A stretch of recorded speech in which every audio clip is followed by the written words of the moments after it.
Shobhabazar metro station gate number 2 এর কাছে ঠিক উল্টো দিকে রয়েছে লাল মন্দির। আর না হলে মেট্রো স্টেশন গেট নাম্বার 3 তারও কোনাকুনি আছে, বাঁ দিকে না, উল্টো দিকেই রয়েছে লাল মন্দির। অনেক ইতিহাস বহন করছে আমাদের এই কলকাতা শহর, তার মধ্যে অন্যতম হচ্ছে এই লাল মন্দির। ঠিক রাজবাড়ির গলিটা আছে তার উল্টো দিকে এই লাল মন্দির, রাস্তার মাঝামাঝি দাঁড়িয়ে। অনেক রকম কথা প্রচলিত আছে, তার মধ্যে কয়েকটা বলছি। কথিত আছে 250 বছর আগে এখানে ছিল একটি মাটির ঘর, সেখানেই তন্ত্র সাধনা করতেন অমরকৃষ্ণ ভট্টাচার্য, যিনি রাজবাড়িতেও চণ্ডীপাঠ করতেন।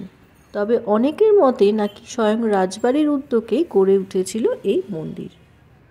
অনেকের বিশ্বাস রাজবাড়ির মেয়েরা শক্তি পুজোর জন্য এই মন্দির তৈরি করেছিলেন রাজা।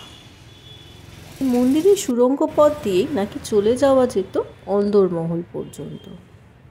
এই রাজবাড়ির সাথেও যুক্ত আছে রঘু ডাকাতের কাহিনী। ওই ডাকাত নাকি একসময় রাজবাড়ির সমস্ত সম্পত্তির সাথে যোগমায়ার মূর্তিটিও লুট করে নিয়ে যান, তারপর একটি পুকুরে ফেলে দেন।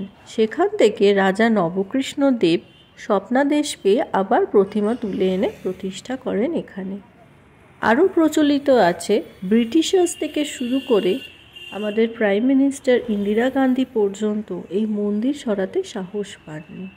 রাস্তার মাঝখানে অবস্থিত এই মন্দিরকে যারাই সরানোর চেষ্টা করেছে তারা কিন্তু আর বেঁচে নেই।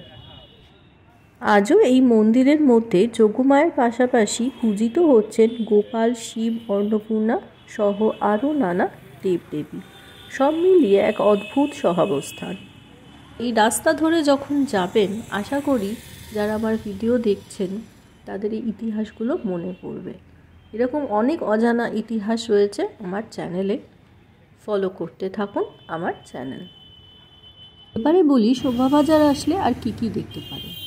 শোভাবাজার আসলে হয়ে যাবে আপনার একটা 1 ডে ট্রিপ। সব ডিটেলস দেওয়া থাকলো ডেসক্রিপশন বক্সে। আসার আগে অতি অবশ্যই প্রত্যেকটা দেখে নেবেন, তাহলে একটা ট্যুর প্ল্যান করে নিতে পারবেন। দারুণ কাটবে একটা 1 ডে ট্রিপ আপনাদের।